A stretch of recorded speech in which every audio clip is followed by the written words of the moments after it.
आनंदुरे आसी आनंदुरे सबाह्य अभ्यंतरे अवघा परमानंदुरे 1 2 3 4 5 6 तुके विचारोनी मग ब्रह्मानंदी रहा 7वा अवतार 8वा वेळोवेळा बापर कुमारी विवरू विठ्ठलू जवळा आनंदुरे आसी आनंदुरे सबाह्य अभ्यंतरी अवघा परमानंदुरे विठाला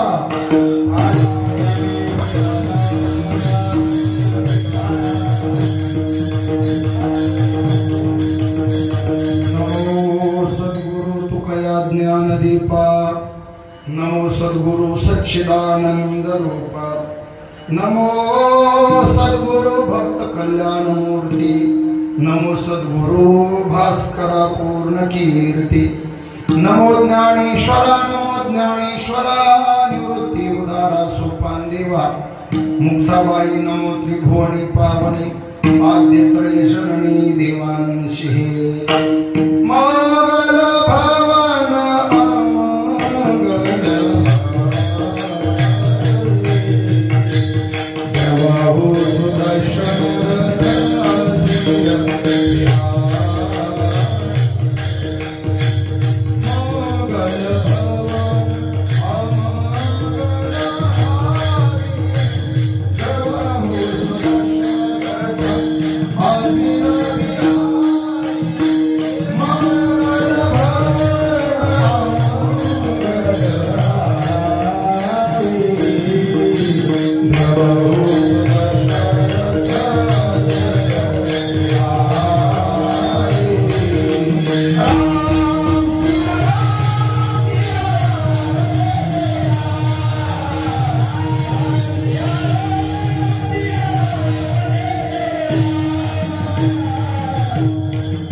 मंगल भवन अलंकारपूर पीठाधीश्वर विश्वसंत साधकांचे मायबाप योग्यांची माऊली संत श्री ज्ञानेश्वर महाराज यांचा 3 चरणाचा आनंदाच्या परमोच्च अवस्थेचं चिंतन करणारा अभंग आहे विठाला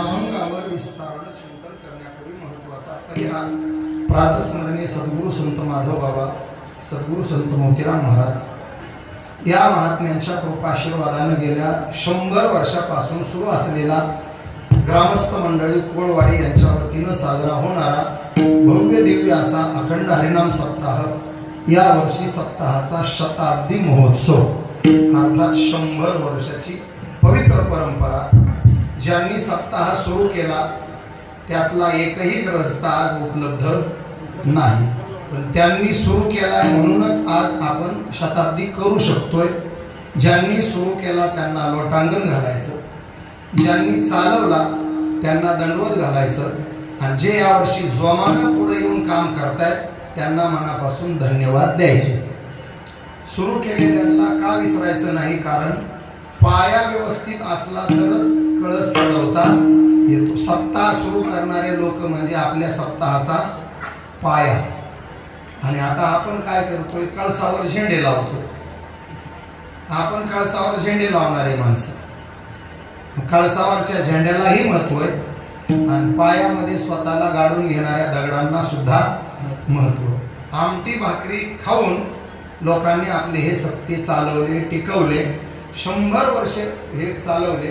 त्याच्यामुळं आपल्याला शताब्दी साजरी करायला मिळाली. शताब्दीचा तुमचा आनंद बघून मला गावात आल्याबरोबर वाटलं आज काय नाही, आनंद सांगायचा. आनंदुरे आजी. मी इथं बसल्यावर उद्याच्या नाश्त्याची पंगत पुकारू लागली. मी सहज विचारलं काय नाश्त्याला, म्हणले डाळ बाट्या. नाश्त्याला डाळ बाट्या तर जेवायला पुरणपोळीच असेल.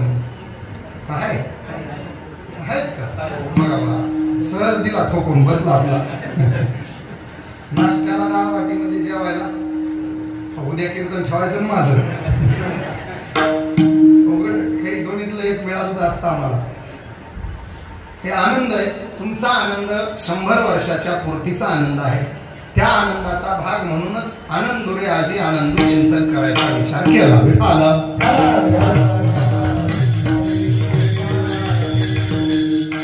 सर्व हरिभक्तीपरायण मंडळी, बाहेरगावून आलेली महाराज मंडळी, हनुमंत महाराज, पंडित महाराज, राम महाराज आहेत, सगळे विद्यार्थी मंडळ आहेत, जुने टाळकरी आहेत, हे संस्थेचे विद्यार्थी, सोबदार आहेत, गावातील परगावातील मंडळी आहेत. आमच्यासोबत आमचे थोरले बंधू लवदास भाऊ मुंडे ते आहेत, आमचे नाथराव ताते आहेत, आमचा नितीन भैया आहे.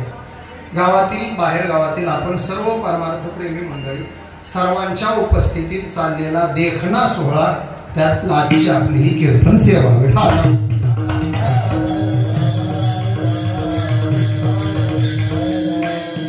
मुळात मृत्यू लोकात आनंद आहे का? माऊलीला विचारा. मृत्यू लोकी सुखाची कहाणी. माऊलीच बोलले ऐकी जेल कवनाची कैची सुखनिद्रा अंथरुणी इंगळाची.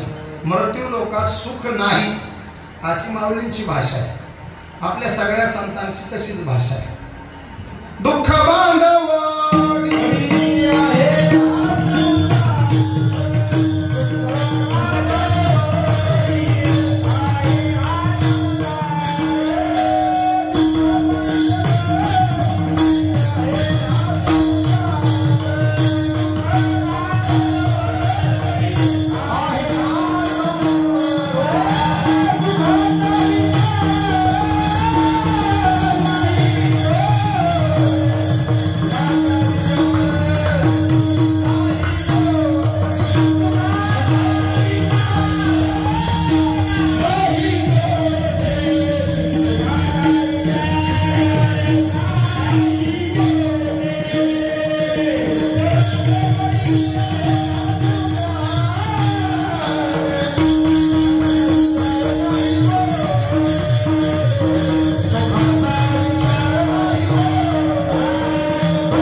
त्याचा अर्थ अतिशय दुःखदायक आणि चाली तशाच करून रसातल्या.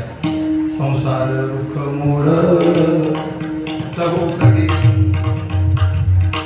अभंग ऐकून हे चाल लावलेली बघून डोळ्यात पाणी येतं. संतांचे उपकार आहेत. तुम्हाला दुसऱ्या वेगळ्या दृष्टांताने सांगतो. चैत्राचा महिना, मेची 6 तारीख, दुपारचा 1:30 वाजला. आज दुपारी ऊन कसलं होतं माहिती आहे? 42 होतं तापमान. असल्या उन्हात एका उंदराला भूक लागली. खायला काही मिळतं का म्हणून उंदीर बिळातून बाहेर पडला. नदीच्या कडेला गेला. नदीच्या कडेला वाळू होती. आज दुपारी 1:30 वाजता वाळू किती गार लागली असेल विचार करा. उंदीर लाही झाली अंगाची. म्हणला बाबू जेवणाचं काही होईल, आधी जिवंत राहिलो पाहिजे. आता उंदीर शोधू लागला सावली. योगायोगानं त्याच्या नशिबानं अशी सावली मिळाली महाराष्ट्राला. त्याच वेळेला एक नागोबा खायला काही मिळते का म्हणून असा फणावर करून बसलेला. त्या फण्याची सावली खाली पडलेली. उंदीर तुरु तुरु तुरु पळत गेला. त्या फण्याच्या सावलीमध्ये बसला. दुपारी 2 ते 5 छानपैकी झोप काढली आणि संध्याकाळी कोळवाडीला कीर्तनाला आला. बरोबर आहे. माऊली म्हणले फण्याच्या खालचा साप झोपलच का, उंदीर झोपलच कसा. हे असो आगवी बोली, सांगपा सर्प फणाची सावली, ते शीतल होईल केतुली मुशकासी. उंदीर तिथं झोपला असेल का कायमचा झोपला असेल? गेला ना सापाच्या पोटात. कशाचं सांगितलं मी? हे उंदराचं. पंडित बुवा उंदराचं सांगायला आलोय का मी? त्या उंदराचं सांगत नाही, ह्या उंदरांचं सांगायला. हे उंदर सुद्धा विषयरूपी सापाच्या सावलीखाली विश्रांती घेण्याचा प्रयत्न करत आहेत माझ्या सकट.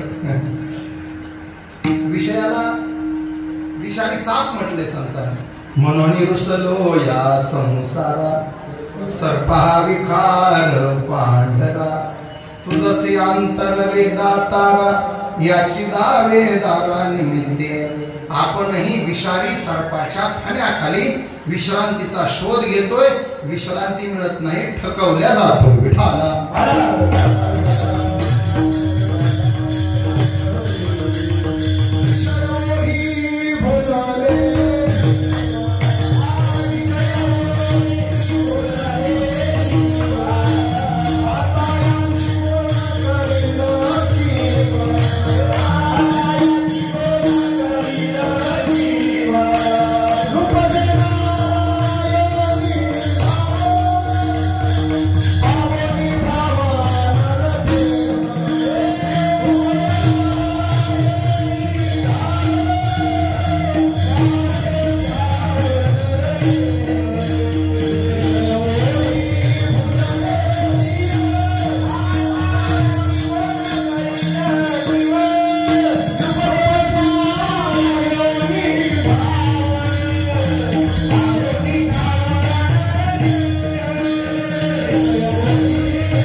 चंद्रुक्षे रोगी, जेथ उदय होय असता लागी, दुःख लेवणी सुखाची अंगी सडित जगाते. आपल्याला भेटायला आलेलं सुख नाही, सुखाचे कपडे घातलेलं दुःख आहे. सोपं उदाहरण दिले माऊलींनी. हे सुख आणि दुःख एकाच आईचे लेकर आहेत. सख्य भाऊ आहेत, सख्य. आणि ते कसले सख्य आहेत? एका आईला एकाच वेळेला झालेले दोन लेकर. काय म्हणते त्याला? जुळे. आणि आपल्या भागात, आपल्या भागात सांगा आवळे जात जुळे. जरा गुळगुळीतच वाटलं, पुण्याकडे गेल्यासारखं वाटलं, कोळवाडीला आल्यासारखं वाटलं पाहिजे. आवळे जावळे. त्या आवळ्या जावळ्यातला फरक आपल्याला कळत. तुम्ही कितीही बारकाईनं बघा, लहू कोणता ना अंकुश कोणता कळत नाही, वाळी कोणता सुग्रीव कोणता लक्षात येत नाही. आपलं सोडा, रामाला लक्षात नाही आला. एक दिवस गेला का नाही रामाचा, मार मार मारला सुग्रीव. कोणी? वाळीला. संध्याकाळी वैतागून सुग्रीव भांडायलाच आलं. ही काय पद्धत आहे का म्हणला? ह्याला म्हणायचं अवसान घात, उभा राय उभा राय उभा राय म्हणायचं. ऐन वेळेला पाठिंबा काढून घ्यायचा. डिपॉझिट जप्त झालं म्हणला. एवढा मार.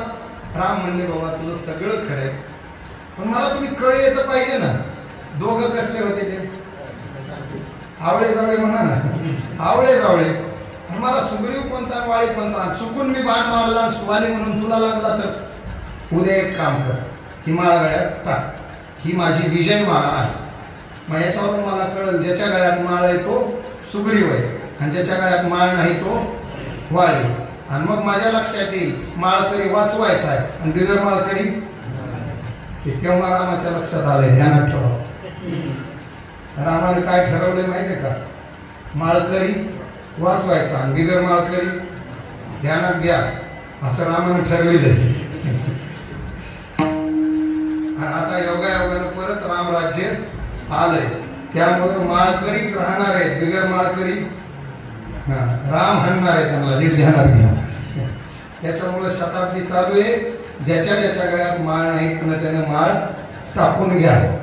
वाचायचं असलं तर माळकरी व्हा, कारण तिसऱ्यांदा जर ते बुवा पंतप्रधान झाला तर गेमच होणार आहे बिगर माळकऱ्याचं. 4 जून पर्यंत वाट बघा पडतं.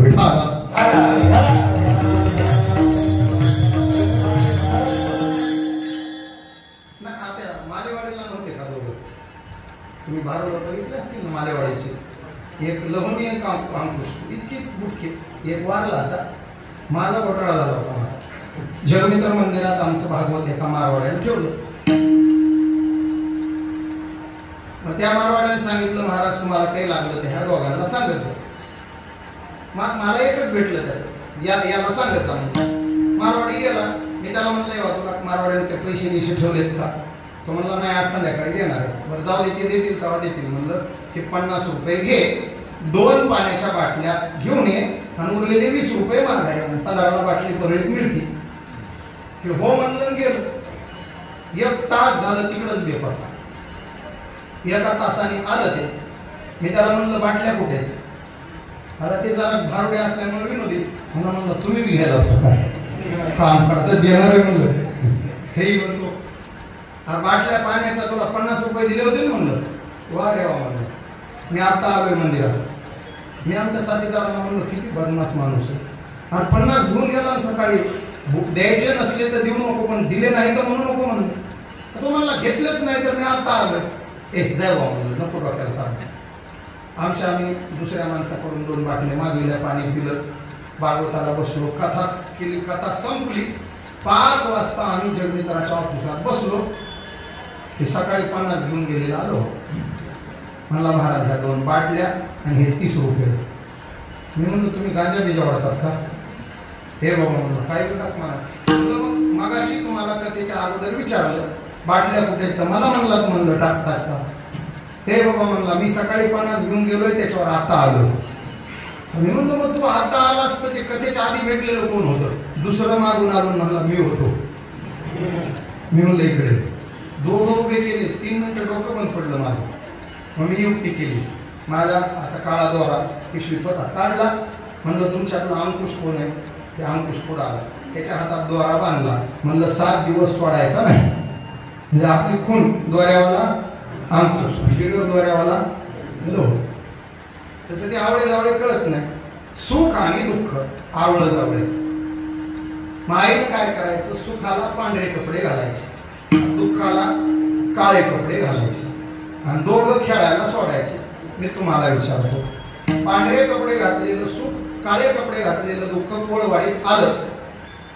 लहान लहान लेकरं 2. तुम्ही उचलून कोणाला घेणार? सुखाला का दुःखाला? हा हिंमत कोणाची दुःखाला घरी नेण्याची? मज लागी दुःख व्हावे ऐसे कोणी व्हावे ना जीव. मला लॉटरी लागावी म्हणतील माणसं, मला पैसा मिळावा म्हणतील, पण मला एखादा आजार व्हावा म्हणतील का? माझ्या गाडीचा ॲक्सिडेंट व्हावा म्हणतील का? नाही. दुःख कोणालाच नको, सुख सगळ्यांना पाहिजे. मग त्या सुखाला लोक घरी न्यायचे, त्याला खाऊ पिऊ घालायचे, त्याचा लाड करायचे, त्याला अंजारायचे गोंजारायचे. आणि ते दुःख समोर आलं की जुने भजने कसे लेकरावर चिडचिड करते. काय काय गावातले महाराज. मला आवाज चांगला होता, माझं भजन चांगलं याच्यासारखं तयार झालं असतं, पण तयार नाही होण्याचं कारण जुना भजन. आम्ही टाळा घेऊन बसलं की भजन्यांमध्ये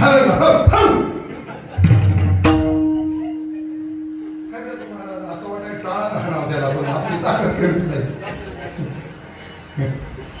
दादा तुम्हाला माहित आहे आपलं नारायण दादा, टाळा घेतला की वसकून पडायचं.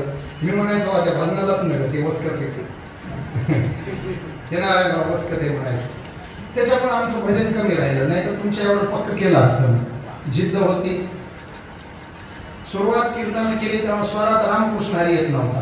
आता बरंच धोरणात आलं. म्हणजे पहिलं जसं दक्षिण उत्तर होतं तसं आता नाही. किमान सोबत लागते अशा माणसं असले म्हणायला की जुळून येते. त्या दुःखाला खेपसायचे लोक. ते रडत घरी गेला. आईला म्हणलं आई, अरे जर लोक द्वेषच करणार होते तर जिवंत ठेवलं कशाला? मला मारून तर टाकायचं. आई म्हणली काळजी करू नको, उद्या तुझ्यावरही लोक प्रेम करतील. शेवटी आईला सगळे लेकरं सारखी. आई हुशार महाराज दिवसभरात एक शिंपी गाठला, पांढरा ड्रेस त्या लेकराला शिवून घेतला. दुसऱ्या दिवशी पहाटे 5ला सुख उठायच्या अगोदर तिनं कोणाला उठविलं? दुःखाला. त्याला कपडे कसले घातले? पांढरे. आता तुमच्या नजरेमध्ये सुख कोणतं आहे? पांढऱ्या कपड्यावालं. आईनं उघटाळा काय केला? दुःखालाच पांढरे कपडे घातले, तिला कोलवाडी सुरू. मग तुम्ही उचलून घरी नेलंय कोणाला? नेलंय दुःखाला. म्हणताय घोटाळा इथं झालाय. मी उभी सांगतोय, दुःख लेवुनी सुखाची अंगी सळीत जगाते. दुःखानं कपडे घातले सुखाचे आणि जगाला त्रास द्यायला आले. दुःखच निमित्त केले त्यानं कपडे सुखाचे घालण्याचं. विठाला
कीर्तन बाहेर गेले असे इतकं अवांतर प्रमाण कुठून आलं म्हणून त्याला माणसाला बघत येईल लोक झाकले म्हणून राहू दे 6 लाखाची फिटिंग मध्ये द्यायचं असं नका.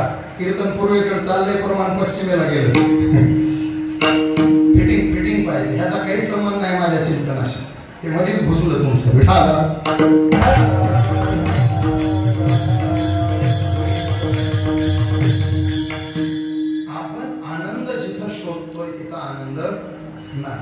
जिथं आनंद आहे तिकडं अजून आपण प्रवेश केला नाही. आपल्याला काय वाटतं? पैसा जास्त मिळाला की आनंद मिळेल, लग्न झालं की आनंद मिळेल, लेकर बाळ झाले की आनंद मिळेल. नाही, या तिन्हीची अशाश्वती तुकोबाराने एका प्रमाणात सांगितली. तिन्हीची बीजजाचा शेण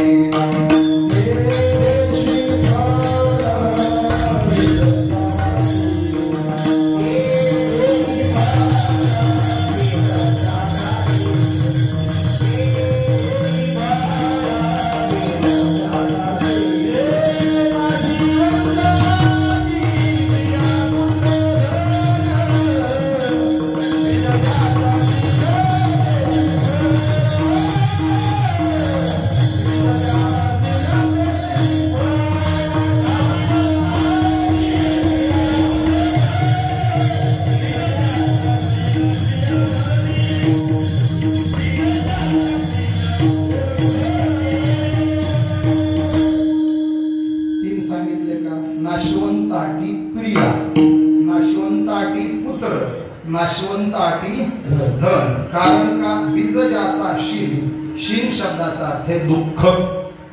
बीज ज्याचा शीन त्याची बीज गोया बबूल का धाम का. बीज जसे फळ तसं गोमट्या बीजाची फळे ही गोमटी. गोमट बीज असेल तर फळ गोमटी. शुद्ध बीजापोटी रसाळ गोमटी फळ तिथे आहे जिथं बीज शुद्ध आहे, पण जिथं बीजशीन आहे तिथं फळ हे दुःखाची लागणार आहे. सोपं करतो, अवघडात नेत नाही. मला सांगा, पैसा गडगंज मिळवला एखाद्याने, घोटाळा सांगा, पैशानं त्याला अंथरूण विकत घेता येईल का झोप विकत घेता येईल? झोप किलोवर मिळती का बाजारात? गुडघ्या इतका गालीचा विकत मिळत, त्याच्यावर मखमली चादर विकत मिळत. गुडघ्या इतक्या गादीवर झोपेच्या गोळ्या खाऊन रात्र रात्र तळमळणारी माणसं आम्ही रोज बघतोय. साधू कीर्तनामध्ये पहिल्या अर्ध्या तासात डोळा झाकणारे बी बघतोय.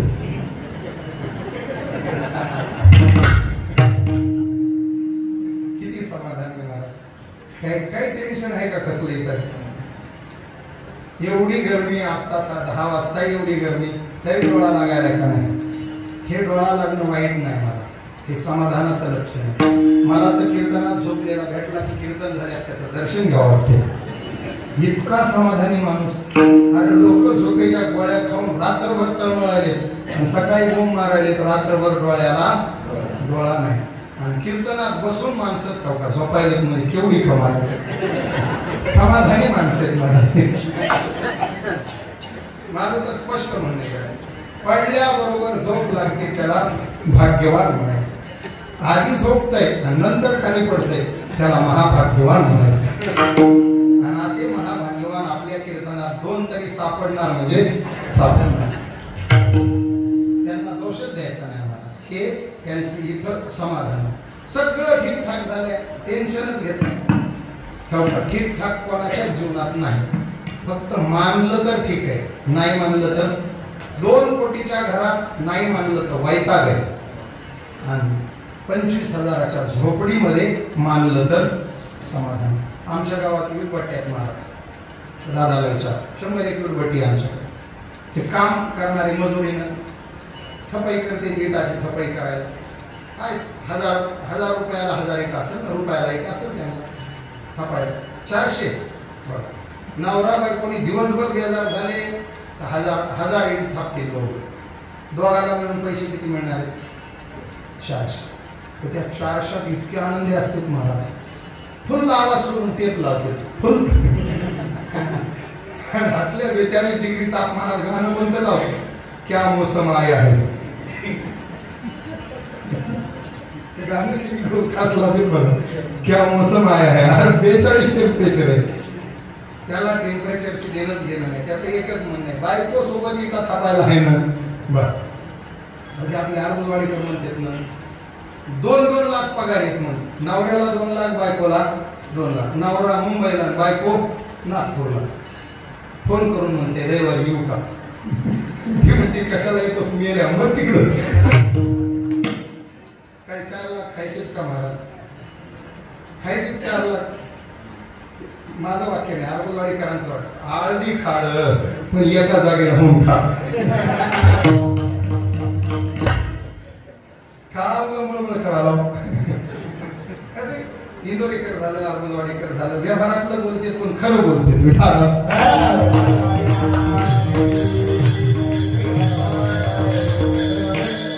पैशानं तुम्हाला अन्न विकत मिळेल का भूक विकत मिळेल. महाराज एक डॉक्टर आहे माझ्या ओळखीचा सर. 150 एकर जमीन आहे. किती. 150. बंगले त्यालाच माहिती आहे किती आहेत. औरंगाबादला, संभाजीनगरला बंगला, बीडला बंगला, परळीत बंगला, पुण्याला बंगला. किती आता मला माहिती तेवढे सांगितले. डॉक्टर माणूस आहे. 150 एकराचा मालक आहे. बरं 150 एकर असं घेतलं नाही महाराज. कुठतरी आढळणात 12 एकर निघालून घेतलं त्याचे रस्त्याच्या कडेला. त्याचं म्हणणं एक माझी गाडी दुसऱ्याच्या ढेल्यातून माझ्या ढेल्यात न्यायची वेळ आली नाही. रस्त्यावर उतरली की माझ्या शेतात गेली पाहिजे असली 150 एकर जमीन घेतली. आजार झालाय त्याला. अन्न मोजून खाते. मोजून सकाळी 70 ग्राम, दुपारी 70 ग्राम आणि रात्री 70 ग्राम. 3 टाइमचं मिळून 210. पाव किलो सुद्धा होत नाही. पाव किलो व्हायला 250 ग्राम लागते. 150 एकराचा मालक आहे. खातोय किती. 210 ग्राम 3 टाइमला. काय नोटा दुधात सोडून खातो का मला आता. कनवाटाची भाजी करून खातो. कनवाटा बेसन पिठातून त्या गव्हाच्या पिठात म्हणून त्याची चपाती लाटून खातो. पैशाच्या भांडलावर झोपल गडी पण खायला 210 ग्रामाच्या वर जमत नाही. 215 ग्राम जर झालं तर ऑपरेशनच करावं लागेल.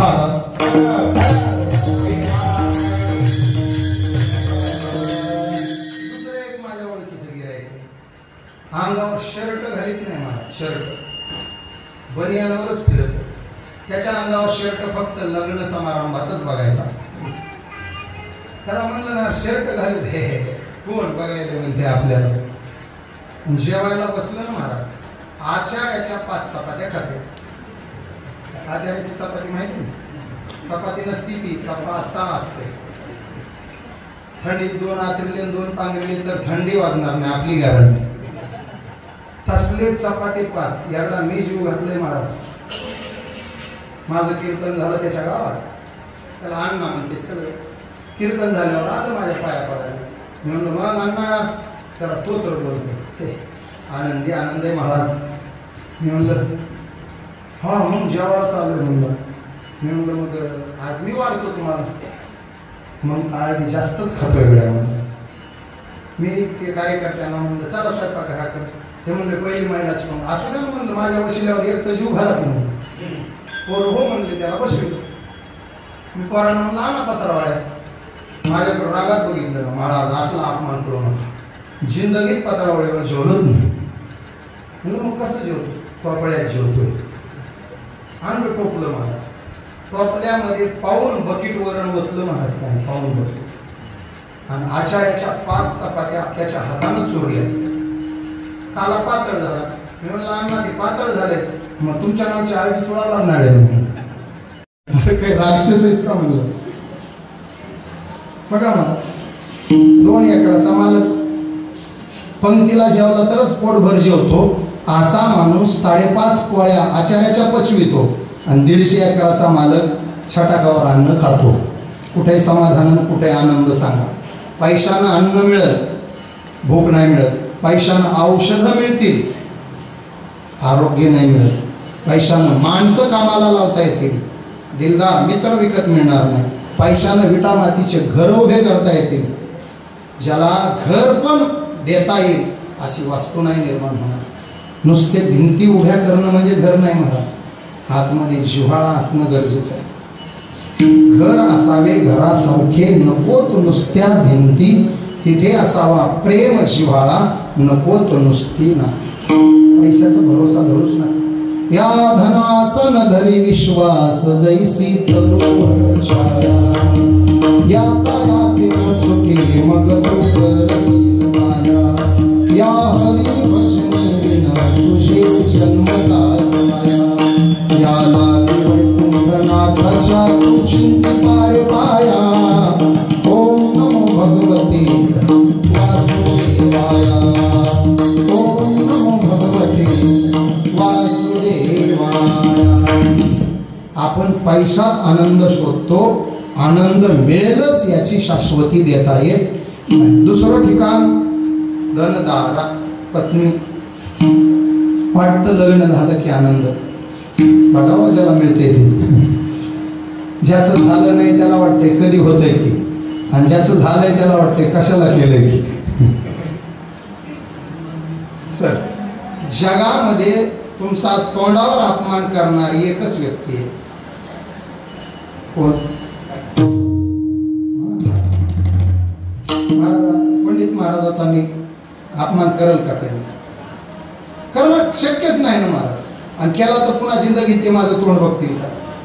असल महाराज त्याच्या घरचा, माझा अपमान केला म्हणतील, ते माझा अपमान करतील का? मी म्हणाला असेल वाजवणार मोठा, माझा अपमान करतोय म्हणल्यास काय? महाराजांना अपमान केला सहन होत नाही, वादक गायकांना अपमान केला सहन, अशा शहाण्या माणसानं थोडा काही अपमान केला एखाद्या शब्दानं सहन होत नाही. बायकोनं 1000 वेळा करू द्या, तक्रार आहे का? हसायलीत माणसं महाराज. हे महाराज तोंडाची फटकळे हो, मनाची लई निर्मळ आहे. तोंडावर म्हणाली तुला ग बसा, तुम्हाला काही कळत नाही. कळत नाही म्हणजे तुम्हाला अक्कल नाहीच की. सरळ म्हणाली ना तोंडावर. 4 चौघी बसल्या की त्यांची एक ठरलेली चर्चा असते. आमच्या ह्यांना म्हणा म्हणा, तिकडं म्हणतात तिथं काय अडचण, आमच्या ह्यांना काहीच कळत नाही. तिथं आनंद शोधायला होता आपण. केवढी गोष्ट कमालीची. तरुणपणात सोडा, म्हातारपण जवळ आल्यावर तर विचारू नका. बाईल म्हणे खरं मरतात तरी बरे नासी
दिल का साथी नहीं कोई, जब तलक अपने पल्लू में पैसा है तब तलक लोग सलाम करे, अपने पल्लू से पैसा निकल गया तो कोई मिठाना।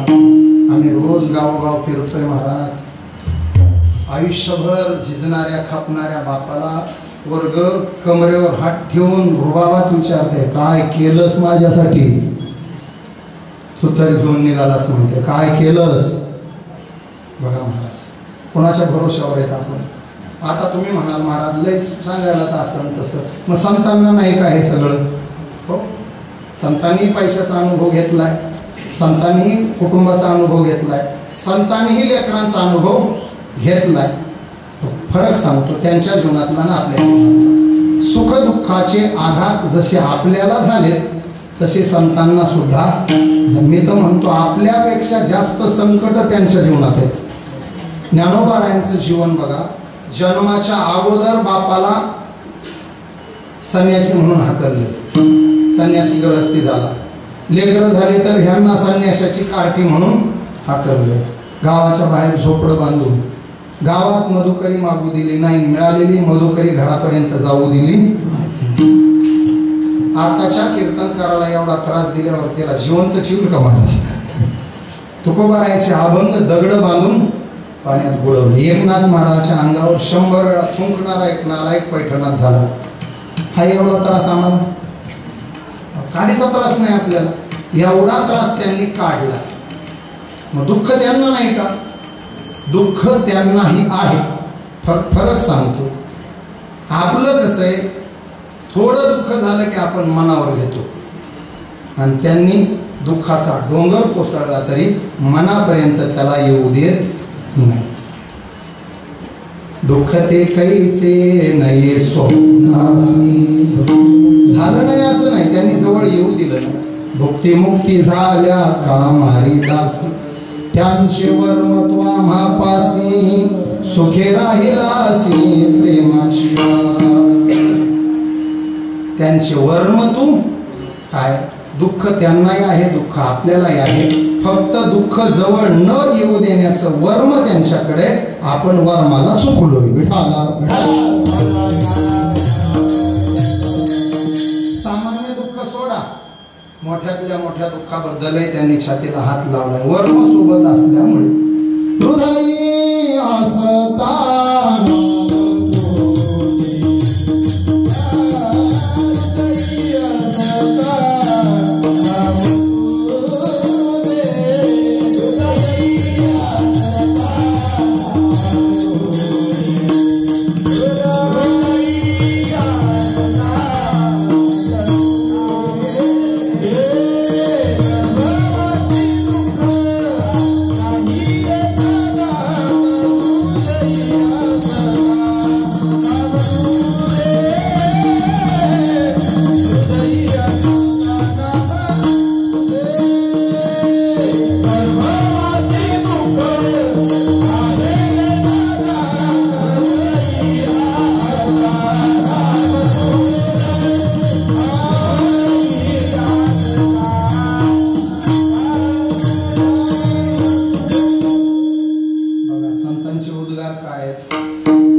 असता, आता दुःख नाही म्हणजे नाही कसं, त्यांनीच वर्णन केलंय. गर्भीची यातना रे उतराई क्या पुल्या कानी, विष्टाले पचहू कडे नाकी तोंडी क्रमिक किडे, गर्भवासाचे दुःख गाढे कोणा पुढे सांगावे. त्यांनीच म्हटलंय ना गर्भवासाचे दुःख.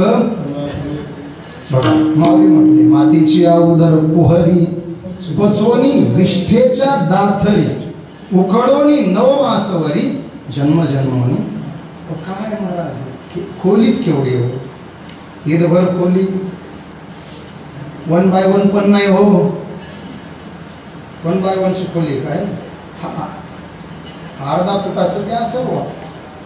बघा महाराज ते लेकरू गर्भात आलं, आई काय काय खाती महाराज, काय काय बाळाला चहाचा नाद.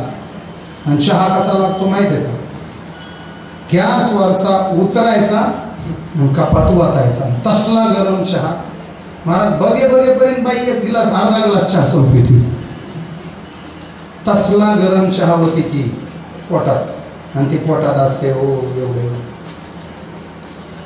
आपल्या हातावर चहा पडू द्या बरं, इथं 10 मिनिटं सुधारत नाही हा करते. एवढी 44 वर्ष वय माझं. आता थेंबर चहा पडला तर सहन होत नाही, फोड येते फोड. एवढी कडक त्वचा आहे, 44 वर्षाच्या माणसाची त्वचा आहे. थेंबर चहा पडला तर फोड येते. त्या गर्भातल्या लेकराची त्वचा किती असेल हो, आणि त्याच्यावर ही अर्धा गिलास चहा होती ती मारवा. काय म्हणत असेल त्याचा आत्मा. एवढ्या यातना आहेत, पण तरीही संत म्हणतात गर्भवासी दुःख काय नाही. जन्म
गर्भवासी सुखे हृदय असता त्यांचे वर्म तू आम्हापाशी.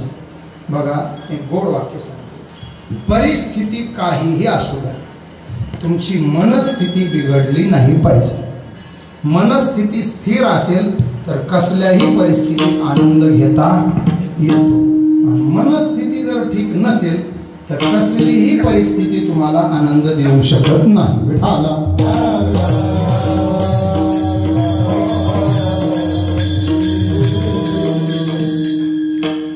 तुमची मनस्थिती चांगली असू द्या. काय काय माणसं म्हणते एखाद्या रस्त्याच्या कडेला चुकून लिंबू पडलं, मनस्थितीवाले घाबरणारे का भाऊ कोणाच्या तरी अंगावर उतरून टाकलं असं रे. आणि ज्याची मनस्थिती फ्रेश आहे ते म्हणते उन्हाळ्यात लिंबू मिळाले का 10 रुपयाला झाले, घ्या शरबत करून घेऊ. मनस्थितीवर आहे सगळं. हे कोरोना जे म्हणले ना लोक महाराज, काही कोरोना बिरोना काही नव्हतं. कोणताही रोग नाही, याचं नाव होतं कोरोना. कोणताही रोग नाही. मग माणसं मेले त्याचं काय? मेले ते घाबरून मेले. मनस्थिती ढासळली की माणूस ढासळला. ते मंत्रालयाला आग लागली. आपण मंत्रालय नको म्हणायला, आचारसंहिता चालू, उद्या तुमचं मतदान आहे, कोणाला घोटाळा कशाला. एकाच्या घराला आग लागली, कागदपत्र फायली सगळं जळून गेलं. कपडा लत्ता दाग ते भांडे खुंडे फ्रीजर कूलर सगळं जळून गेलं. सगळं गाव रडू लागलं. काय एवढं जळालं, काही शिल्लक राहिलं नाही, एवढं जळालं, काही शिल्लक. ते घर मालक होतं फ्रेश माइंड, त्याचे बायको लेकरं माहेरला गेले होते, त्यामुळं ते वाचले. आणि हे कीर्तनात बसलं होतं, घराला जळालं तेव्हा, त्यामुळे हेही वाचलं. त्याने एक गोड वाक्य सांगितलं, मेरे घर को आग लगी बचा ही क्या है. मेरे घर को आग लगी बचा ही क्या है. अरे जब मुझे कुछ नहीं हुआ तो जला ही क्या है. घराला आग लागली म्हणलं, घर जळालं असेल, मला काही झालं नाही. झालंच काय म्हटलं. हे बघा, आपण माणसं चिंता जास्त करतो. चिमणा चिमणी दर उन्हाळ्यात घर बांधतात, सुंदर गवत काड्या गोळा करून घरटं बांधतात. अचानक मृग नक्षत्रामध्ये असा काय गाराचा पाऊस होतो. 4 महिने त्यांनी बेजार होऊन बांधलेलं घरटं 4 मिनिटामध्ये नेस्तला होतं. वारा सुटतो, गारा. चिमणा चिमणी देव सोडतील का? चिमणी चिमण्याला म्हणते, काळजी करू नका, वाहून गेलं म्हणून काय झालं. तुम्ही मी जिवंत आहेत ना, पुन्हा काटक्या गोळा करू, पुन्हा नव्यानं घरटं बांधू आणि पुन्हा नव्यानं संसार जोमानं करू. शून्यातून विश्व उभी केलेली काही माणसं आहेत, काही ज्याच्या हातात काहीच राहिलं नाही. हे पोरांना टेन्शनच घ्यायचं नाही, अभ्यास प्रामाणिकपणे करायचा. हो का, मार्क कमी जास्त पडणं नशिबाचा भाग.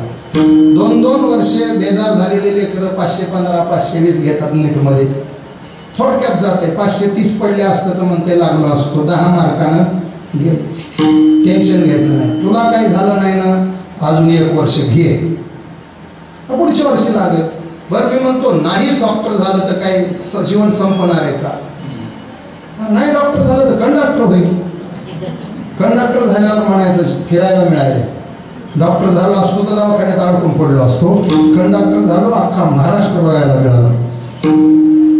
सामान्यावर समाधान आहे. हो का कडे त्या पद्मनाभ मंदिरमध्ये सोनं आहे म्हटलं, डोंगरा एवढं सोनं. पण मला सांगा, ते सोनं आज वापरात आहे का? मग त्याच सोन्याच्या बाजूला एक मातीचा डोंगर आहे. आपल्यासाठी मातीचा डोंगर आणि सोन्याचा डोंगर, काय फरक काय दोन्ही? माती वापरता येत नाही, सोनंही. उलट माती तरी उचलून आणता येईल, सोन्याला हात लावता येईल.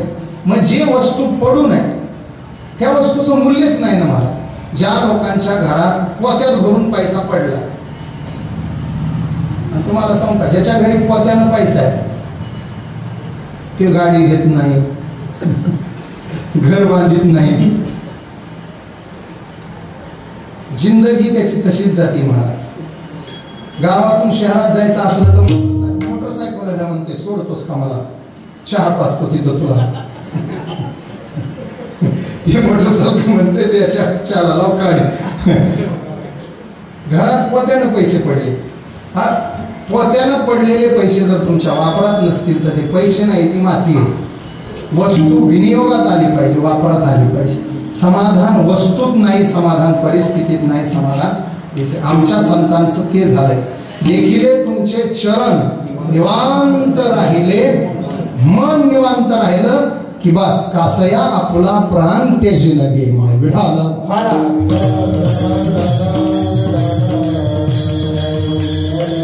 ऐका, तुम्ही बदलिणार म्हणजे काय काय बदलिणार? आपल्याच्यानं काहीही बदलणं होत नाही. हां, टाकलेले माणसं थोडा बदला बदली करू शकतो. एक जण पिलेलं घरी आलं, रिमोट लावला, टीव्ही लावली, बातम्या चालू होत्या. आता बातम्यामध्ये काय, आमका तमक्याकडे गेला आणि तमका आमक्याकडे, नुसत्या उड्या चालू आहेत सध्या, माकड उड्या. हा इकडं गेला आणि तो तिकडं गेला, इकडलं तिकीट नाही म्हणून तिकडं, तिकडलं नाही म्हणून इकडं. त्या बातम्या बघून हे चिडलं. कोण? पिलेलं. मूर्ख आहे तुडारी म्हणलाय. देश माझ्या हातात द्या. एका महिन्यात देश बदलून दाखवतो. कोण म्हणते? पिलेलं 12x12च्या खोलीत बायको स्वयंपाक घरातून ऐकू लागली. कोणाला बोलायला ते बातम्या बघून ते म्हणू लागलं. बायको म्हणली काय चाललंय? केव्हा बातम्या म्हणला देश विकायला काढला ह्या लोकांनी. मला पंतप्रधान करू दे. देश माझ्या हातात देऊ दे. देश बदलून दाखवतो देश. बायको हसली म्हणली 15 मिनिटं झालं लुंगी समजून माझा गाऊन घालून बसला ते बदला. देश बदलायचं उद्या बघू आपण. उतरल्यावर बघू देश बदलायचं. चढल्यावर तुम्ही काही बदलतात म्हणले. तुर्तास केवढा ड्रेस बदला. लुंगी तिकडे पडली ती घाला म्हणली. लुंगी समजून वेगळंच घालून बसला. पिलेली बदलीतील वा काय काय बदलीतील सांगता येत नाही. बाकी शुद्धीवर असले तर काय बदलणार आहे? सापाच्या विषाचं रूपांतर अमृतात करणार आहे तुम्ही? एखाद्याचा स्वभाव नाही बदलत तुम्ही महाराज. बदलता येत स्वभाव. शेवटी आपण गुडघे टेकून म्हणतो वैतागून छे छे छे छे लय प्रयत्न केले पण त्याचा स्वभाव. मग दुसरं म्हणतात जाऊ दे स्वभावाला नाहीच आहे महाराज. चंद्र सूर्यापासून आतापर्यंत सृष्टी निर्माण झाल्यापासून स्वभावाला औषध. दुर्योधन आणि कृष्णाचा हा संवाद आहे. कृष्ण दुर्योधनाला म्हणल्यावर तुला कळते का काही? पांडव म्हणजे काही वैरी आहेत का तुझे? सख्या चुलत्याचे पोर आहेत ना तुझे. सख्खे चुलत भाऊ आहे. अरे धर्मराजा तुझ्यापेक्षा चुलत असला म्हणून काय झालं? भाऊ आहे ना. मोठ्या भावाची बायको आईच्या जागेवर असते. कोण सांगतोय? कृष्ण. कोणाला? मोठ्या भावाची बायको आईच्या जागेवर असते. तुला कळत कसं नाही? आईला तू सभेत आणायचं म्हणला, आईचं वस्त्र फेडायचं म्हणला. थोरली भाऊजाई म्हणजे आई ना. त्यावेळेला दुर्योधन म्हणला हे बघ लय शहाणपणा शिकवू नको. मला धर्मही कळतो आणि अधर्मही कळतो पण माझा स्वभाव असा बनलाय धर्मात माझी प्रवृत्ती होत नाही आणि अधर्मातून माझी निवृत्ती होत. महाभारतात श्लोक आहे जानामि धर्म नचमे प्रवृत्ती जानामि अधर्म नचमे निवृत्ती. मला अधर्म कळतंय पण मी सोडत नाही. मला धर्म कळतंय पण मी धर्माकडे प्रवृत्त. तुम्हाला काय वाटते? पिलेले काही वायास गेलेले असते तो महाराज लय हुशार महाराज. काही काही पिणारे अति हुशार असते. त्याला पितानाही कळतंय अगोदरही कळतंय पिल्यावरही कळतंय दारू वाईट. एखादं पिलेलं आमच्या गळ्याला पडतंय महाराज दारू लय वाईट. मग त्याला म्हणलं ना तू पितोस कस? संध्याकाळ झाली की कळतच नाही मला. तगडे तिकडंच वळत. स्वभावाला औषध नाही. कुत्र्याचं शेपूट 2 वर्ष फुकणी घातलं होईल का सरळ? 2 वर्षानं फुकणीतून काढा. ते असंच आहे. सरळ शब्दाचे कुत्रे फक्त मुंबईत बघायला मिळते. मी एका कुत्र्याला म्हणला आमच्याकडे सगळे वाकडे शब्दाचे. तुझं सरळ माझंही वाकडच होतं म्हणला पण इथं शेपूट हलवा नाही ती सुद्धा जागा शिल्लक राहिली नाही. त्याच्यामुळं आता उभंच ठेवावं लागेल. नाईला जाणं जागा नाही म्हणून ते उभे ठेवतील. नाही तर कुत्र्याचं शेपूट ते अभंग आहे ना आपल्याकडे. आधी होता मग झाला येळकोट राही ना त्याचा मूळ स्वभाव. आधी होती दासी पट्टराणी केले तिसी तिचे हिंदणे राही ना मूळ स्वभाव. एक भिकारी होता. पत्नी 1 वर्षाची पोरगी पदार्थ टाकून मेली. भिकाऱ्यानं ती पोरगी लहानाची मोठी केली. 10-12 वर्षाचं लेकरू होईपर्यंत तिला भीक मागायला लावायची. यानं घरी बसून राहायचं. मग ती दारात जायची म्हणायची भीक वाढ ग माय भीक वाढ ग माय. झालं ते लेकरू मोठं झालं 18 वर्षाचं झालं. भीक मागायचं थोडं कमी झालं. बाप आपलं मंदिराच्या पायरीवर बसून भीक मागायचा. एके दिवशी त्या जिल्ह्याचे कलेक्टर मंदिरात दर्शनाला आले. पोरगा 25 वर्षाचा अनाथ आश्रमात शिकलेला. 21ला पदवीधर झाला. 22ला UPSचा अभ्यास सुरू केला. 23ला पहिल्या प्रयत्नात पास झाला. 24ला डेप्युटी म्हणून लागला आणि 25ला तर कलेक्टर झाला. लग्नाचं वय ती पोरगी बापाला भेटायला आलेली, त्या कलेक्टरच्या नजरेत भरली. दर्शन घेऊन कलेक्टर माघारी आला, पोरगी घरी गेलेली होती. तो भिकाऱ्याजवळ गेला, म्हणला दादा ते लेकरू आता आलं होतं, सुंदर मुलगी कोणाची होती? भिकारी म्हणला माझीच होती. साहेबांनी परिचय दिला, मी ह्या जिल्ह्याचा कलेक्टर आहे, नुकताच रुजू झालोय, अविवाहित आहे, मला तुमची मुलगी आवडली आहे, तिचं माझ्याशी लग्न लावून द्या. कलेक्टरला कोण नाही म्हणत मला. हो, दुर्बळाची कन्या अवदसा निमाली दारिद्र्याची. भिकारी म्हणला बरं झालं, माझी भीक मागायचं संपलं. भिकाऱ्याला वृद्धाश्रमात नेऊन ठेवलं आणि त्या पोरीबरोबर कलेक्टर साहेबांनी लग्न केलं. बातमी जिल्हाधिकारी कार्यालयात पांगली. मग कर्मचाऱ्यांनी साहेबाला पार्टी मागितली. साहेब म्हणले पार्टी देईन, पण फक्त शुद्ध शाकाहारी जेवण, मी माळकरी माणूस आहे. कर्मचारी म्हणले जेवण तर जेवण, कधी? सोमवार सोडायला या म्हणले माझ्याकडे. सोमवार सोडायची पार्टी. सर काही महिला कर्मचारी होत्या. मग महिला कर्मचारी साहेबिनीजवळ गेल्या. मग आता बाया बाया एकत्र आले की त्यांचं ठरलेलं असते, साहेबीन बाई नाव घ्या. सगळ्यांच्या आग्रह खातर पोरीनं नाव घेतलं. बायको कोणाची? कलेक्टरची. आता पोरीनं नाव कसं घेतलं बघा. सोन्याची चांदीची परात, सोन्याची वाटी, पाणी प्यायला गिलास बी हाय. चांदीची परात, सोन्याची वाटी, पाणी प्यायला गिलास बी हाय. कलेक्टरची बायको आली, भीक वाढलं माय. हादी होती दासी, पट्टरांनी केले तेच. मूळ स्वभाव जात नाही, त्याला करता काय विठाला.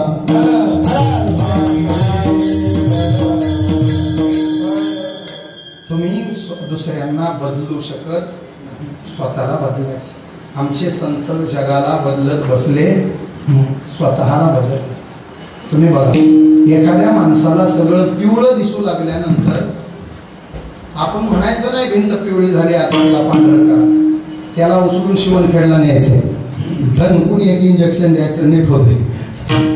दोष भिंतीचा नाही, दोष डोळ्याचा. ना तरी दृष्टी वेधली ते चांदणे आते म्हणे पिवळ. दुसरं, एखाद्याला दूध कडू लागू लागलं, दोघा तिघांना गोड लागलं आणि एकट्यालाच कडू लागलं, समजायचं दुधात दोष नाही, दोष याच्या तब्येतीत झाला. ना तरी ईश्वरे विटाळले मुख ते दुधाते म्हणे कडू वीक. तसं आपल्याला सगळीकडे जर दुःखच दिसू लागलं तर इथं तपासायचं, जग तपासायचं नाही. आणि सगळीकडे जर आनंद दिसू लागला तर इथंच तपासायचं. आनंद ही इथं आहे आणि दुःख ही इथं. जगातली कोणतीच वस्तू दुःखही देत नाही आणि आनंदही देत नाही. तुमची मनस्थिती तुम्हाला दुःख आनंदाला कारणीभूत आहे. परिस्थिती नाही बदलली तरी चालेल, बदलायची मनस्थिती. विठाला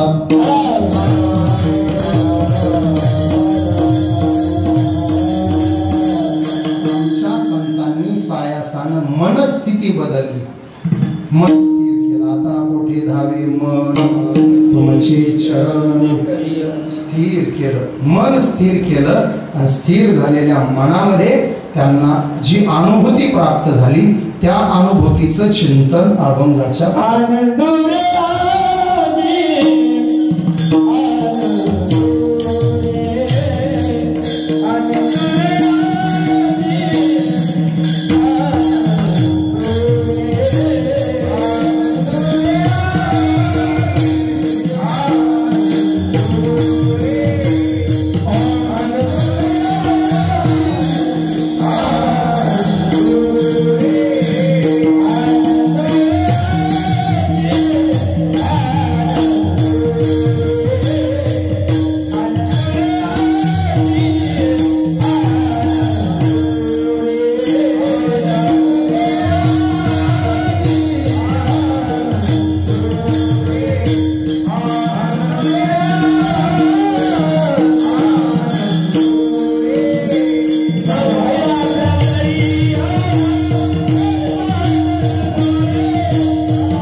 प्रसन्न सर्व सिद्धीचे, संतांचं मन प्रसन्न आहे म्हणून आनंदोरे आजी. आता तुम्ही म्हणाल महाराज मग तेवढं मन प्रसन्न कसं करायचं सांगा. सांगतो. तिथवर संत गेलेत एका दिवसात नाही, खूप खूप खूप. नामदेवराय तर म्हणतात अनेक जन्माची पुण्य घेऊन आलो आम्ही. जन्मोजन्मी आम्ही बहु पुण्य केले, जन्मोजन्मी माया विठ्ठले कृपा केली, कृपा केली. जन्मोजन्मी आम्ही बहु पुण्य केले,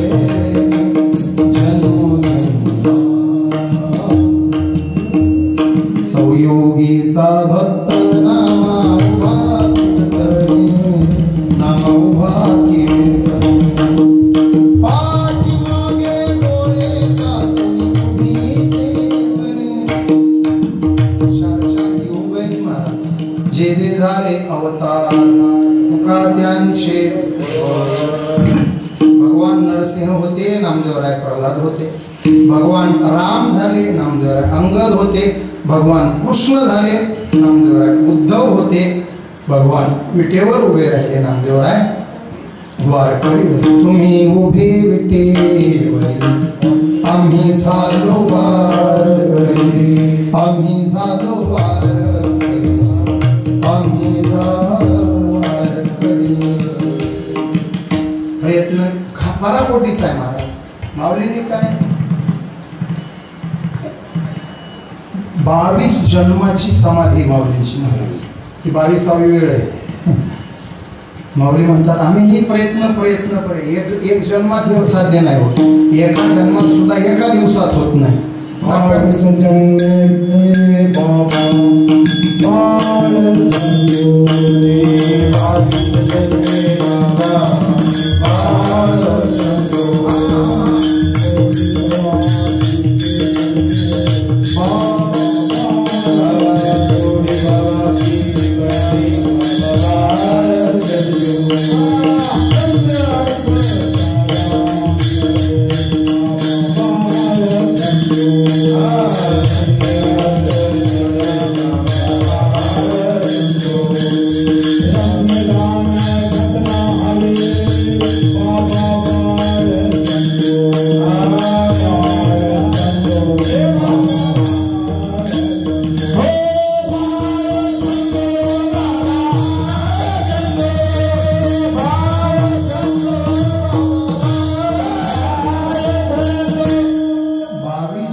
जगद्गुरु तुका अवतार. सगळ्या संतांनी ही सेवा आहे. मला एका जन्माचं सांगायचं. ही आजची आनंदाची जी परिस्थिती आहे, तिथवर यायला संत 6 अवस्थेतून प्रवास करून आले. पहिली अवस्था ज्ञानदा. ज्ञानदा याचा अर्थ अधिष्ठानाचं ज्ञान होणं. कुठल्याही गोष्टीत अधिष्ठान काय आहे, त्याचं यथार्थ स्वरूप काय आहे कळणं. विस्तार करण्यापेक्षा सोपं करतो, ओव्यात सांगतो पण सोप्या पद्धतीने. मला पटकन उत्तर द्या बसलेली माणसं, पटकन. हे काय अंगठी. बरं, याला जर मी इंग्रजीत विचारलं असतं व्हॉट इज दिस, माणसं म्हणले असते दॅट इज रिंग. मराठीत अंगठी, इंग्रजीत रिंग, हिंदीमध्ये उंगली में अंगूठी. हिंदीत गेल्यास अंगूठी होईल. अजून एक नाव आहे बघा आपल्याकडे, काय म्हणते मोदी. काय म्हणते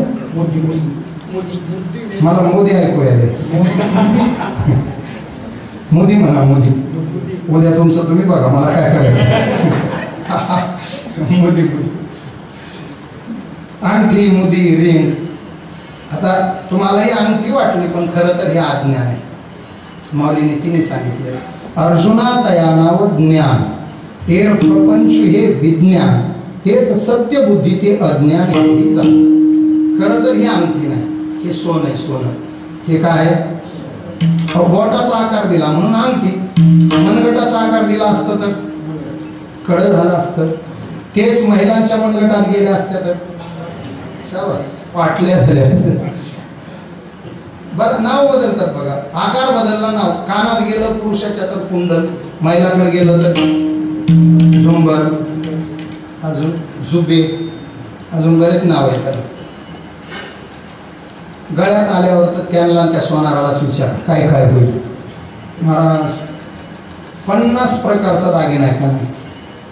मंगळसूत्र, मणी मंगळसूत्र, साधं मंगळसूत्र, पट्ट्याचं मंगळसूत्र, शॉर्ट मंगळसूत्र, लॉंग मंगळसूत्र, गंठन, मिनी गंठन, नेकलेस, राणीहार, पोहे हार, चपल हार, सँडल हार येणार आहे काही दिवसांनी, पुन्हा बुटहार एक येणार आहे. ते म्हाताऱ्या बायाच्या गळ्यात चाराने असते, चाराने असते. टाळ्या टाळ्या,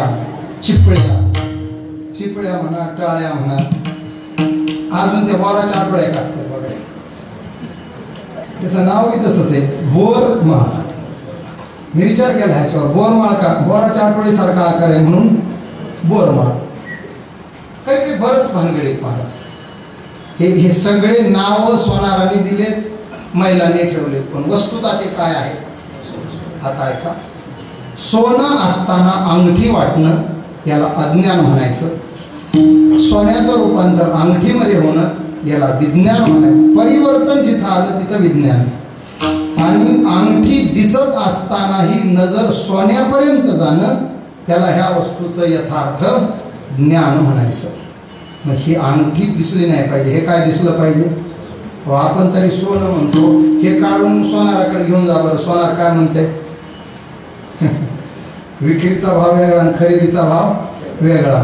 मग आपण हे त्याच्याकडे विकायला गेलो म्हणजे कशाला गेलो, मोडायला गेलो. मग सोनार ह्याला काय म्हणते, सोनं बी म्हणत नाही, मोड म्हणते. मग खरं काय हे सोनं.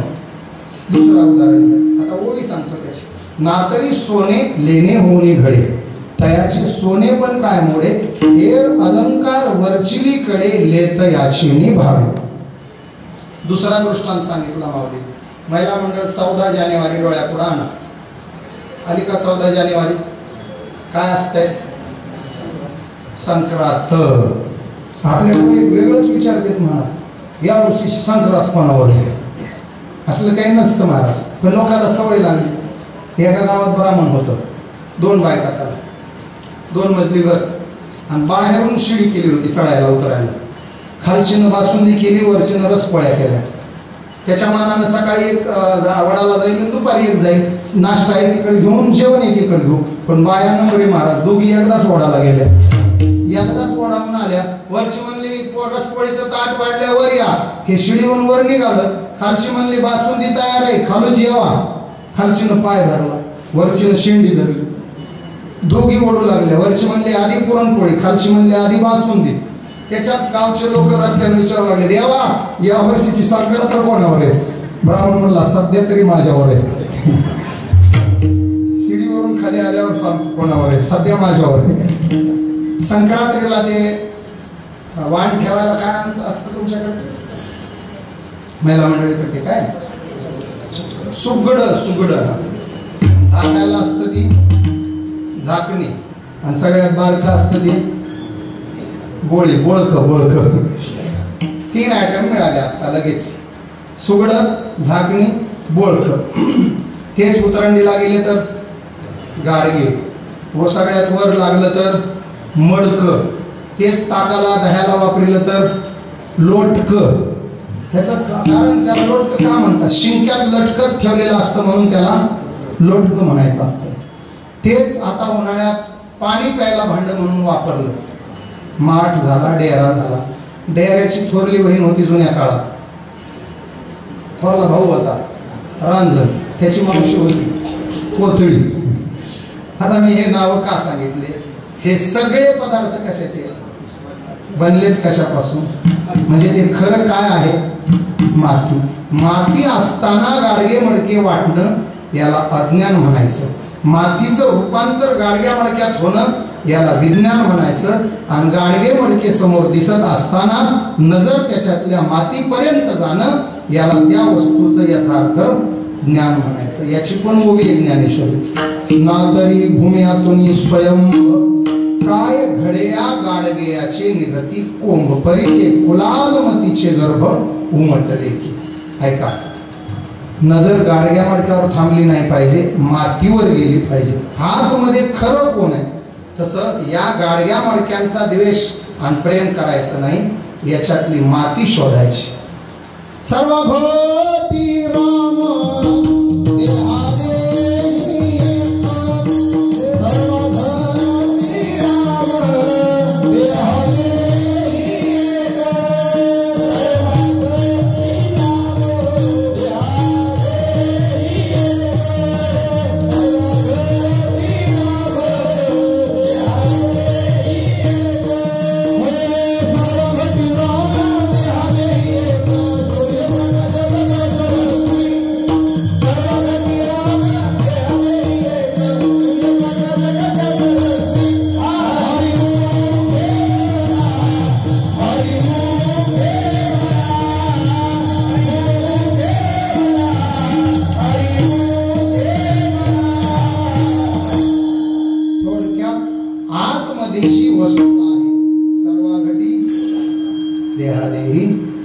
देह वेगळे वेगळे. आतमध्ये कोण आहे, तैसा हृदयामध्ये मी राम. नजर रामावर जाणं यथार्थ ज्ञान, याला ज्ञानदा अवस्था म्हणायचं.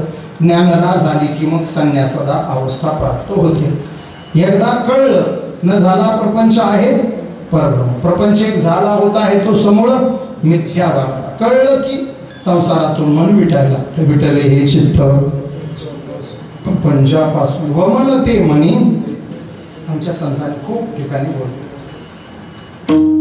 संसाराच्या तापे तापलो मी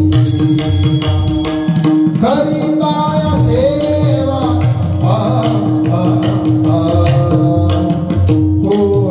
कुटुंबाची म्हणून तो हे आठवी.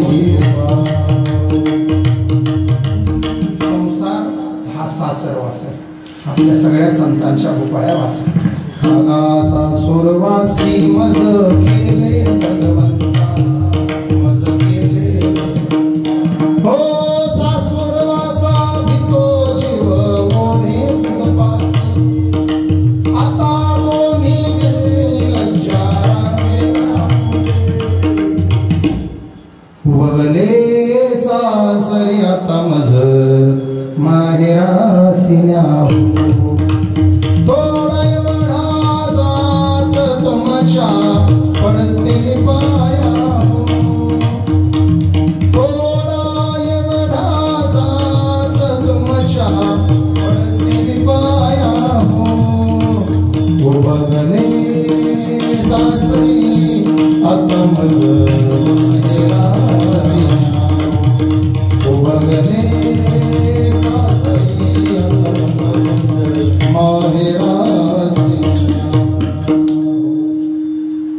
खंडेराया तुझ मरुदे रे सासू खंडेराय. संसारातलं सगळं जाऊ दे, भेटेन माहेरा.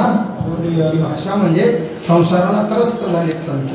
हो महिला मंडळ, जुन्या काळात जात्यावर बाया बसल्यावर आर्ततेनं जे गाणे म्हणायच्या ते सासूरवासाचा त्रास म्हणूनच ना. जनाबाईंनी हे व्यक्त केलेल्या भावना.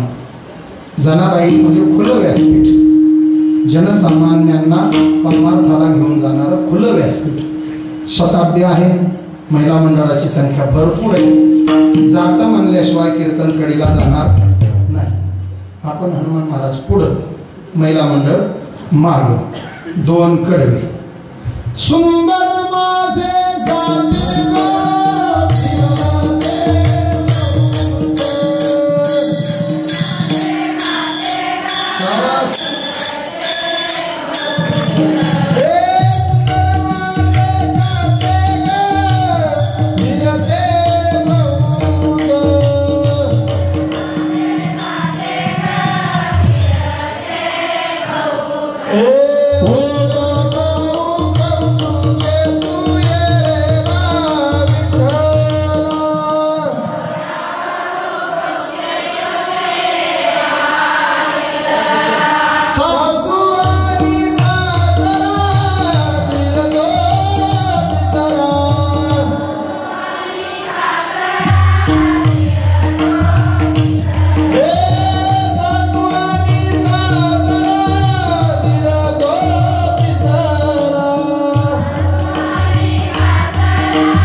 सदा अवस्था.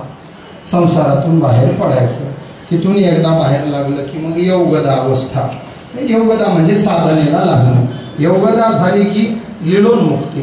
लीलोन्मुक्ती म्हणजे मायेतून बाहेर येणे. मायेतून बाहेर पडलं की मग सत्य परमात्म्याची ओळख, सत्यदा अवस्था.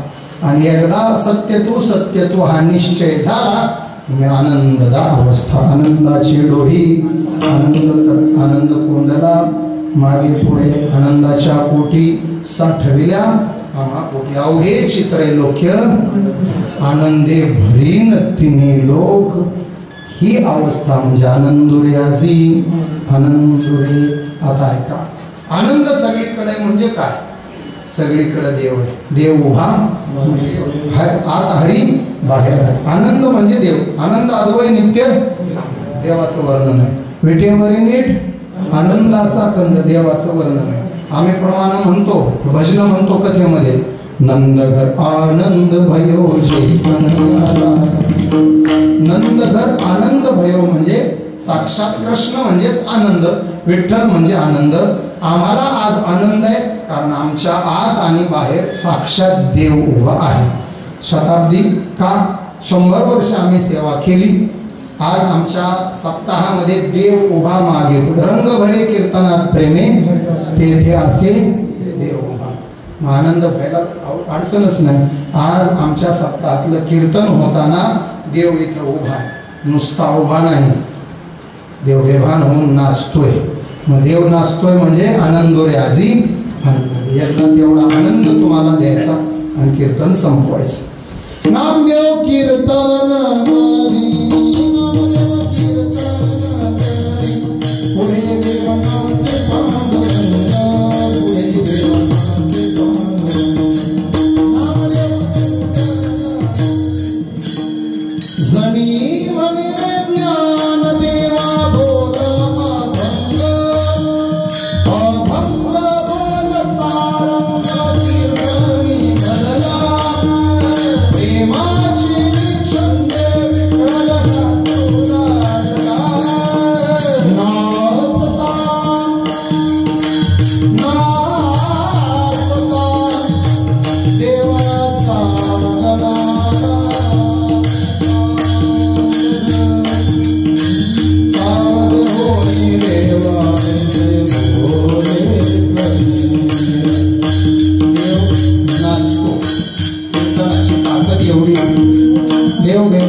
कीर्तनात उभं राहावं, पितांबर पिढेपर्यंत नाचावं.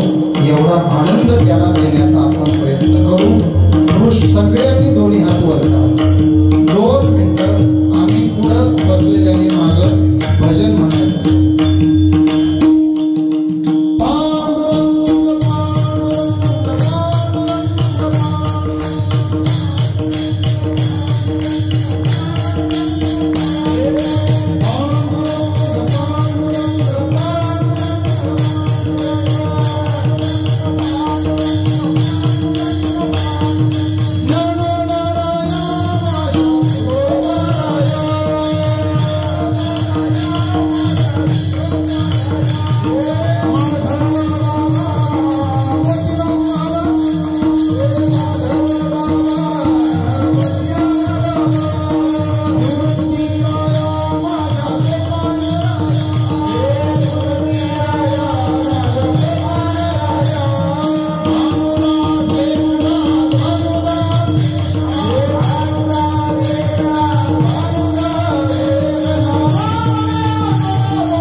तुम्हाला. कृष्ण विष्णू हरी गोविंद या नामाचे निखिळ प्रबंध माझी आत्मचर्चा विशद उदंडगत ऐसे माझे नाम घोषे नाहीची करीत विश्वाची दुःखे अवघे जगची महासुखे दुमदुमित भरिले सबाई अभ्यंतरी अवघा परमानंद रे विठोबा रखुमाई.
एवढा गोळा होणार आहे मंडप मला म्हणला असता 1.5 तास तरी भागवत केला असते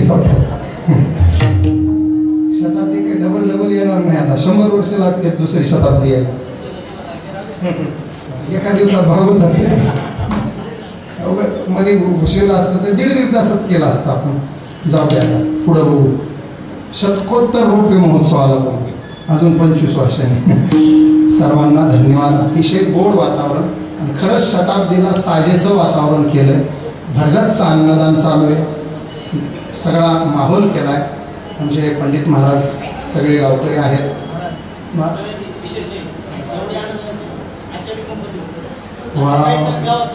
टाळ्या वाजवा. जेवायचं म्हणजे त्रास व्हायला बनवायचं काय सोपी गोष्ट आहे महाराज. हो का ह्या उन्हामुळं घरी बायका सुद्धा म्हणायला खिचडीच करायची. बायका शिव घाली ना महाराज. 3 टाईम बिचारे स्वयंपाक करायले. त्यांना लोटांगण आहे बुवा असल्या गरमीमध्ये. आता उद्याच्या डाळवाटीची तयारी सुरू झाली. पुन्हा पूर्णाचं तर काय लगेच होईल. आता टाकलंच असेल त्यांनी पुरण. मनापासून सगळ्यांना धन्यवाद आहे. या वयावर तुमचा वाढदिवस आहे मग लगेच पटकन ज्ञानेश्वर माऊली झालं की इथंच 2 हार घालायचे. तुमचा वाढदिवस साजरा करायचा. पंडित धन्यवाद धन्यवाद. वटांगण म्हणून तर मी आज सोमवारची उशिरा सोडला नाही. मला काही इथं आमचे लवदास भाऊ म्हणत होते आता नव्यानं स्वयंपण झाले आमचं. आमची लेख दिली इथल्या घरी. लेकीचं चाललं होतं या जेवायला रसपोळ्याच करते. मी म्हणलं बाई तुझ्या रसपोळ्या खाल्ल्या तर शताब्दीतलं कीर्तन होत नाही. मी सोमवारच्या दुपारी सोडून घेतला. कीर्तन मी तयारीतच होतो महाराज. आणि ती तुम्ही लावल्यामुळे असं दोरी लावली फिट उभं. कीर्तन म्हणलं आज सगळ्यांनी म्हणलं पाहिजे. सप्त्यात कीर्तन झालं तुकाराम शास्त्रीचं. असं सप्ताह झाल्याच म्हणलं पाहिजे लोक. दुपारी सोमवार सोडून 1.5 तास झोप काढून उगा असा फ्रेश मूडमध्ये आलो होतो. कार्यक्रम म्हणलं ढिला हो द्यायचा नाही. उगा तुमच्या हक्काचा माणूस आहे ना. हक्काच्याच माणसाचा कार्यक्रम ढिलाढाला झाल्यास लोक म्हणले असते शताब्दीसारखं झालं नाही भाऊ. आता म्हणलं पाहिजे तुम्ही शताब्दी तर झाली गाड्या पण शताब्दीत नंबर काढला तुकाराम शास्त्री. तुम्ही एवढं मनाभावातून केलं आनंदाची गोष्ट आहे. सर्वांना मनापासून धन्यवाद. ज्ञानेश्वर माऊली करू महाराजांचा वाढदिवस आहे तसा उद्या असतो पण मी आजपासून आता झालं म्हणतात काय ओकेच काम हे 2 हार मुद्दामच काढून ठेवले होते. म्हणलं वाढदिवस साजरा इथंच करायचा. तुम्ही सगळ्यांच्या शुभेच्छा आशीर्वाद. महाराजांनी जागा घेतली, हे लेकरं तयार केले. लवकरच आपल्या माधवबाबाची कमान आहे ना, तिथून मध्ये आलं की माधवबाबा वारकरी शिक्षण संस्थेची इमारत बांधकाम सुरू होणार आहे. टिकाव हाणायच्या दिवशी मला बोलवा. जास्त काही नाही, 5,555 रुपयाची पहिली पावती तुकाराम शास्त्रीची करायची आणि नारळ फोडायचं. म्हणजे मी 5,555 देऊन गप्पही राहणार नाही, किमान 5,55,555 त्यांना गोळा करून देणार. लेकरं शिकतात, संस्था उभी राहणं काळाची गरज आहे आणि आपल्या माधवबाबांच्या नावानं संस्था उभी राहते ह्याचा आपल्या सगळ्यांना अभिमान आणि स्वाभिमान वाटला पाहिजे. आपल्या कोळवाडीचं नाव महाराष्ट्रभर गाजणार, कारण संस्थेवर नाव काय येणार? श्री संत माधवबाबा वारकरी शिक्षण संस्था कोळवाडी. म्हणजे आता इथून पुढं तुम्ही नाव असं करायचं, पंडित महाराज कोळवाडेकर. आज नामकरण झालं वाढदिवसाच्या दिवशी त्यांचं, पंडित महाराज कोळवाडेकर. मला मी पत्रिकेला टोकवाडेकर टाकायला होतो. महाराज तुकाराम शास्त्री टोकवाडेकर. मी आळंदीकर सुद्धा टाकत नाही. आळंदी आमचं माहेर आहे. माहेरात लेकीनं राहायचं असतंय, पण नांदायला सासरमध्ये यायचं असतंय. मग माहेरात शिकून आलो. आपलं हक्काचं गाव टोकवाडी.